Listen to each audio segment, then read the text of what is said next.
dados pelo Kerner. Isso para dar uma confiabilidade maior à nossa análise, porque muitos anteriores foram contados por familiares, que poderiam deturpar um pouco a história, foram contados pela própria Frederica Ralph, que poderia, enfim, confundir datas, exagerar em algum tipo de fenômeno aqui e ali. Então, preferimos, para dar uma sustentação maior no nosso estudo, analisar os fenômenos ocorridos entre 27 e 29. A senhora Ralph nasceu em 1801, era uma criança alegre, nunca ficava doente, enquanto as irmãs ficavam muito doentes. Tem uma história maior no nosso livro da Liga, então aqui, por conta do tempo, vamos limitar, né, a história da senhora Ralph e falar em 22 e 26 que os sofrimentos, porque essa mediunidade, esses fenômenos causavam certas perturbações à senhora Ralph. E entre 22 e 26 esses sofrimentos surgiram. Então Kerner, a senhora Ralph foi levada a Kerner para algum tipo de tratamento, porque ninguém conseguia entender o que estava acontecendo. E o Kerner, apesar de conhecer o magnetismo, ele não quis utilizar essa técnica para cuidar da senhora Ralph, preferindo inicialmente tratá-la a partir de banhos e homeopatia. Mas, com o tempo, ele observou que essas técnicas não estavam ajudando em quase nada. Então, ele perguntou à senhora Ralph o que ela sugeria para um melhor tratamento. E ela indica que o tratamento magnético seria melhor, seria mais adequado. Então, Kerner passa a tratá-la a partir de passes magnéticos. E nesse momento que ele inicia o tratamento a partir dos passes magnéticos, após alguns dias, uma semana, você já consegue observar uma melhora na senhora Kerner. E nesse momento, a partir dessa melhora, Kerner começa a notar os fenômenos e observar melhor aquilo que acontecia com a senhora Ralph.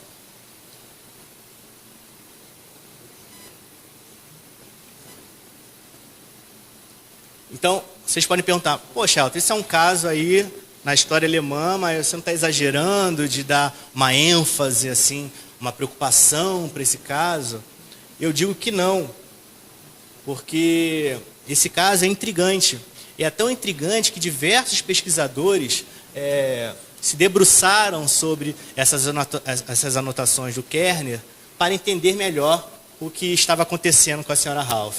Então a gente encontra em Bozano, em Desrochers, Delane, Flammarion, em até autores críticos ao espiritismo, tá? Você encontra referências, você encontra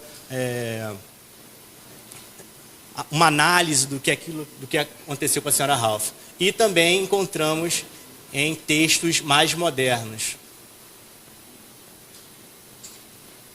Bom, então esse trabalho é um trabalho qualitativo e exploratório, né? Nós lemos toda a obra, A Vidência de Prevost, separamos aquilo que achávamos interessante no sentido de, bom, essa passagem aqui indica, sugere fenômenos anímicos, mediúnicos, ou aquilo que Palhano utiliza muito em sua obra de medianímico, né? E a partir dessa separação, nós buscamos em outras obras, como Kardec, como Palhano, como Bozano, Desrochers, sustentação para aquilo que a gente estava acreditando que poderia ser fenômeno mediúnico. Então, eu escolhi poucos casos, porque senão o tempo estouraria, mas acredito que a gente possa sair daqui com a ideia que devemos estudar mais essa obra, pois é muito curiosa. Então, Kerner afirma que a senhora Ralph, em estado sonambúlico, reconhecia quando ele dava passes em um copo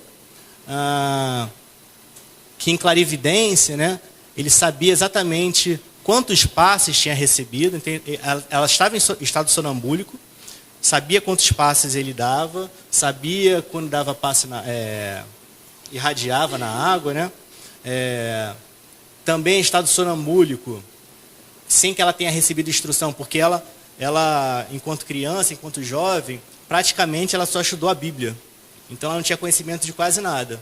Só que nesse estado sonambúlico, ela escrevia versos profundos, trazia instruções médicas, instruções tanto para ela quanto para outras pessoas. Inclusive, em uma parte da vida dela, onde o estado estava muito grave, ela estava muito magra, quase morrendo, ela trouxe uma informação do que seria necessário para a sua cura, mas todo mundo ignorou essa fala dela. Então, em Kardec, o sonambulismo, ele diz, né, pode ser natural ou magnético, tá? Quando ele é provocado por um espírito ou magnetizador. E ele diz, de forma geral, o sonambulismo é um fenômeno medianímico, porque, né, tem sempre uma particularidade do próprio ser encarnado.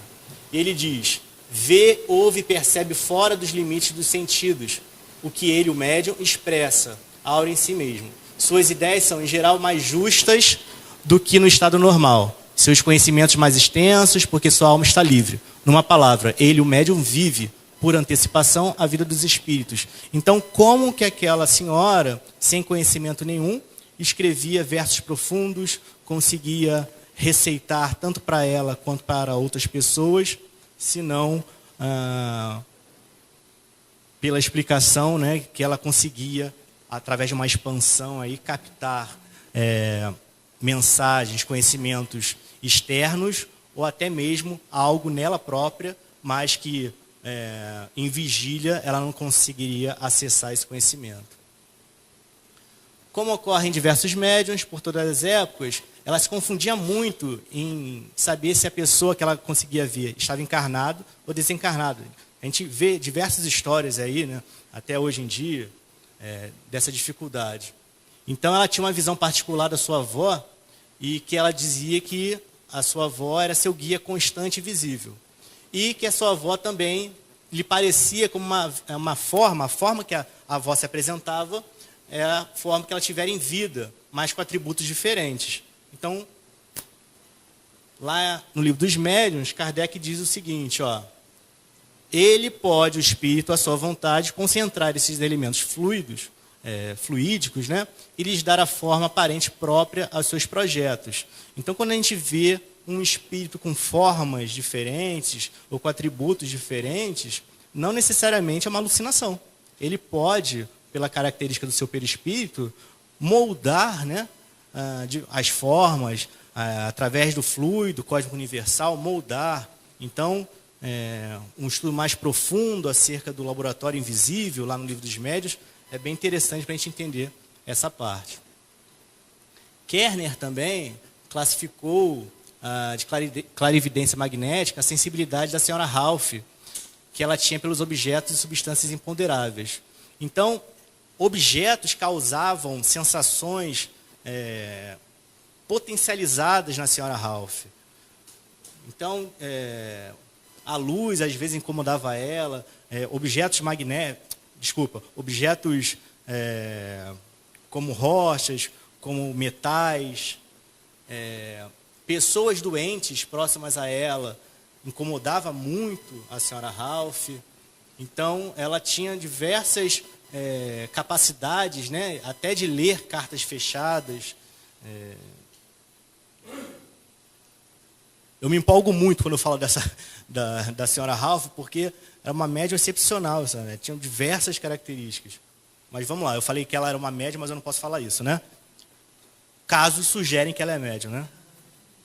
Então, Palhano diz o seguinte, ó, essas percepções extrasensoriais podem estar ligadas ao sistema sensório comum, aos quais o espírito encarnado está condicionado, como auditivo, visual, olfativo, gustativo e tátil. Os sentidos comuns, que todos temos. Porém, há sensações não condicionadas, ele chama de extracampinas, que são percebidas fora dos campos sensoriais. Seria, por exemplo, o fato de visualizar pessoas, objetos ou cenas reais fora do campo visual. Então, é normal eu enxergar vocês. Né? O que a gente chama de normal, basal. Né? Todos podem aqui enxergar um ao outro. Mas eu conseguir enxergar alguém que está no aeroporto agora, visualizar, é algo fora da normalidade aqui para o encarnado. Então, seria uma sensação aí, uma não condicionada. Né? E a senhora Ralph tinha muito disso, porque ela sabia quando alguém estava vindo para a casa dela, ela avisou de um acidente que aconteceria no futuro. Então, ela tem essa visualização mais ampla em diversas passagens no livro. E outros fenômenos também foram observados nessa análise textual, como ela conseguia observar membros de pessoas que tinham sido amputadas, ela conseguia ver lá o membro. E ela explica aquilo ali, utilizando o termo fluido nervoso, mas, para mim, analisando ali, claramente fica... aí é uma opinião, essa é a importância de estudarmos mais essa obra, mas ela provavelmente estava identificando o perispírito. E até mais para o meio da obra, ela utiliza, dizendo que esse corpo a mais, né, esse fluido nervoso, era que fazia, né, era o responsável pela visualização dos espíritos e até pela materialização dos espíritos. Então, provavelmente, ela estaria falando do perispírito. Tivemos casos também de levitação. A senhora Ralph estava muito tempo deitada, então colocaria... Eu estou imaginando meus filhos fazendo isso, né? Estavam querendo dar banho nela, numa banheira. E ela levitando, ninguém conseguia colocar para dar o banho, porque ela ficava levitando. Segunda vista, pressentimentos, ela impediu uma criança de morrer, porque existia um alfinete numa roupa e a criança iria comer, e foram lá, a família foi lá e viu realmente que tinha um alfinete, então provavelmente a criança iria morrer se ela não tivesse falado isso. Tem a exteriorização do corpo fluídico, e a gente utilizou aí para corroborar, não botei aqui, mas a obra de Desrochers, porque trabalha muito sobre a exteriorização do corpo fluídico. E ela conseguiu ir no sepultamento, não no sepultamento, o corpo do seu avô estava sendo velado, do seu pai, e ela estava lá velando também. Isso numa outra cidade. Então tem diversas passagens no livro que são interessantes. Então, nossas conclusões. Através das nossas análises, há um forte indício que a senhora Ralph tenha sido uma médium com múltiplas faculdades, tanto fenômenos telepáticos, fenômenos psicossensoriais, fenômenos de psicodissociações. São nomes modernos, né? Mas para dizer que são inspiração, intuição, pressentimento, vidência, clareaudição, táteis, sonambulismo, êxtase, desdobramento, efeitos físicos, enfim, mil e uma utilidades. Em diversas passagens, há forte evidência que a influência anímica se sobrepunha nos fenômenos realizados pela senhora Ralph. Em diversas passagens da obra, você percebe que é um fator do próprio ser, né, da própria Frederica Ralph, mas isso também não diminui a quantidade absurda de casos observados ali na obra. E tem muita coisa, muitos detalhes, né, muitas anotações que a gente encontra lá na obra do Kerner, que encontramos de forma quase idêntica, explicadas por Kardec. Bom, essas são as referências, esses são os contatos. Ontem nós colocamos um folder da AFIA no banco de vocês e o e-mail estava errado, estava afrio.com.br. Na verdade é .org, tá? Então, entre em contato com a gente. Nossa página no Facebook é Física e Espiritismo, tá? Nossa revista, se vocês estiverem interessados em conhecer o nosso trabalho, é gratuita, digital. Manda um e-mail para o Fóton, a Ferri, só botar assim, assinatura, que a gente inclui vocês na lista. Eu só para finalizar, uma das motivações do nosso trabalho foi esse resgate histórico. E quando a gente compara, por exemplo, esses fenômenos realizados pela senhora Ralph com aqueles realizados pela família Fox, sabe, há uma discrepância enorme. Assim, a riqueza de fenômenos da senhora Ralph é muito superior àqueles realizados ali pela família Fox. É claro que, a partir dos fenômenos realizados pela família Fox, todo um contexto aí de pesquisa se iniciou. Então, o marco histórico é importante, mas nós não podemos, como movimento espírita brasileiro, esquecer de tantos outros casos que aconteceram antes do que aqueles lá em Hadesville. Tá bom? Muito obrigado.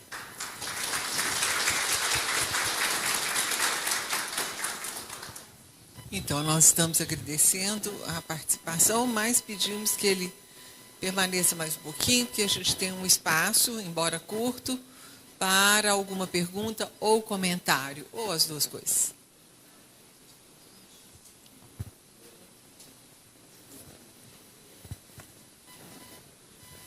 Bom dia, Elton, parabéns, assim, interessante o caso, né? Eu vou fazer um comentário, assim, aproveitando a deixa, né, do seu estudo. Eu concordo com o Elton, assim, existem muitos casos interessantes para que a gente espírita analise, mas vou comentar algo que eu sinto um pouco de falta, não que não tenha, sinto um pouco de falta. Por exemplo, na física, a gente usa as teorias de física para, diante de fenômenos novos ou antigos, a gente sempre usa a nossa doutrina para tentar descrever e explicar. Na medicina, na psicologia, o advogado, no direito, o pessoal usa seu jargão, seus conceitos para valorizar e descrever o seu fenômeno, o seu objeto de estudo. Eu noto às vezes que sinto falta, né, até uma sugestão, talvez até para aprofundar, aproveitar o seu estudo e outros, de que a gente vê uma riqueza de fenômenos, mas não explora a explicação genuinamente doutrinária. Você citou, por exemplo, exteriorização do corpo fluídico. Me parece, o estado sonambúlico já é uma exteriorização do corpo, é um grau, é um tipo de emancipação da alma, né, colocado assim pela doutrina, que já sugere uma situação de exteriorização de fluido, do corpo fluido, do perispírito, e, por causa disso, uma possibilidade das percepções. E eu assim, acho que valeria muito a pena, até para a gente, já que nós somos espíritas. Bom, eu estou comentando isso para quem se sente espírita. Quem não se sente espírita, meu comentário é pouco relevante. Mas para quem se sente espírita, a lógica deveria ser o mesmo, a gente valorizar nosso corpo referencial teórico, que é a doutrina espírita, para descrever e explicar todos esses conjuntos de fenômenos. E não ficar só, às vezes, na descrição do interessante, ou destaca aqui uma forma ou outra, mas a gente aprofundar, explorar bastante dentro da conceituação que a gente tem da doutrina. Eventualmente, mas tal fenômeno a gente não consegue explicar. Tudo bem, se existir algum tipo de fenômeno que a explicação doutrinária tem um limite, que se destaque isso, também faz parte do progresso, o avanço do conhecimento, perceber até onde a gente consegue entender com a doutrina. Então, parabéns de novo, assim, e os outros, o pessoal que apresentou também, mas é uma sugestão assim, de estímulo, né, que a gente valorize a nossa doutrina explorando ela mais. Você quer comentar? Eu quero. Eu gosto muito da postura do Alexandre nessa preocupação por um estudo mais profundo de Kardec e utilização dos conceitos de Kardec. Eu concordo plenamente com você. Esse é um primeiro trabalho, e a partir desse trabalho, eu acho que a gente tem um potencial grande para surgir diversos outros mais profundos. Esse é muito superficial. Então, foi só para apontar, dizer assim, existem casos interessantes aqui que podem ser aprofundados. Para isso, eu preciso de pessoas trabalhando com a gente. Então, mas concordo plenamente com você. Você quer falar? Mais alguma pergunta? Você terminou? Desculpa? Terminou o seu comentário? Terminei. Mais alguma pergunta aqui? Vamos passar aqui. Oi, Elton, eu quero parabenizar vocês. Tá? Eu queria falar para todos da importância do trabalho do Elton. Tá? O trabalho do Elton, eu acho que tem duas coisas. Tem uma coisa que talvez vocês não conheçam, que é mais da psicologia.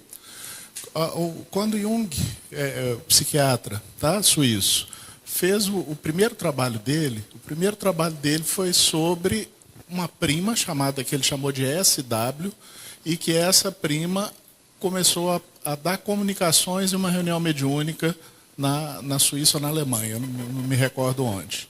Tá? E essa prima muito jovem, tá? Ela começou a se identificar com a mediunidade, a se sentir valorizada e começou a apresentar alguns comportamentos que, à época, ele chama de histéricos.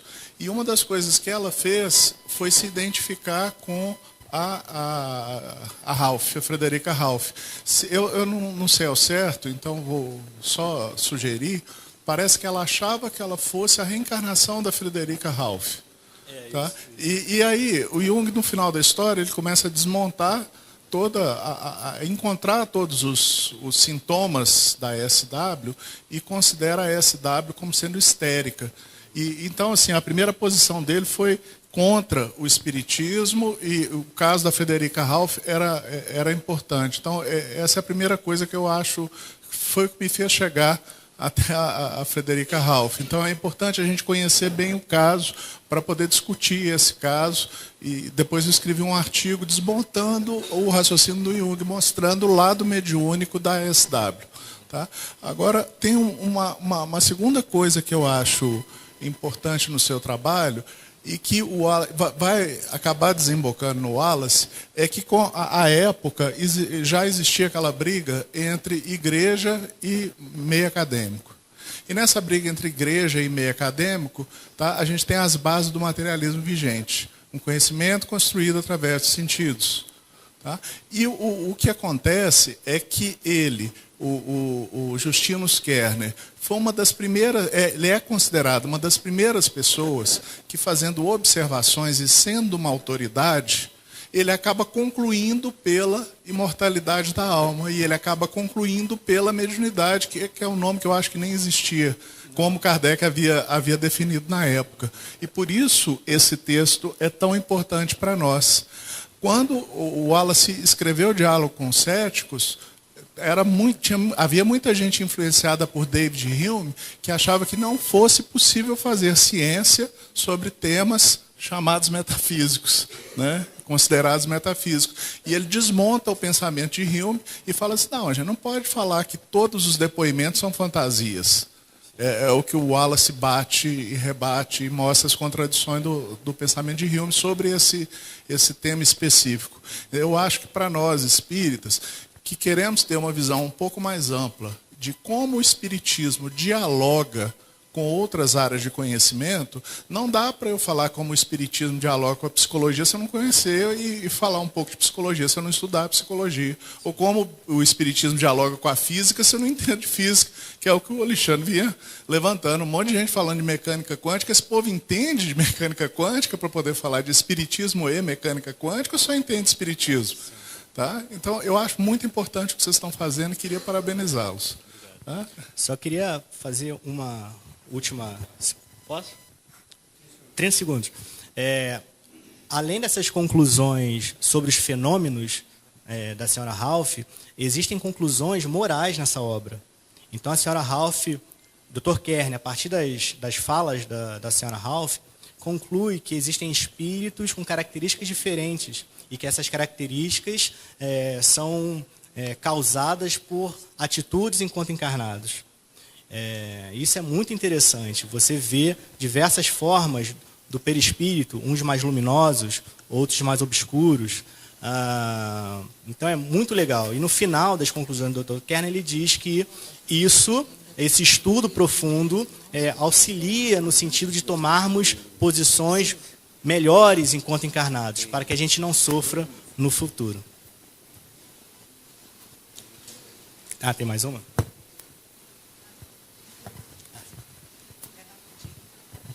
Oi, Elton, é rapidinha a pergunta. Você disse que ela escolheu pelo tratamento do passe magnético. Isso. Eu queria saber se você pesquisou dentro da obra alguma coisa sobre magnetismo. Sim. Esse tema o Alexandre gosta muito, né? O Dr. Kerner conhecia o magnetismo animal, inclusive ele foi o primeiro biógrafo, segundo o autor, do Mesmer. Então, não foi do nada esses passes magnéticos. Inclusive, alguns termos utilizados por conta da teoria de Mesmer. Então, sim, a obra toda como um todo, né, tem um peso grande aí do magnetismo animal. Sim.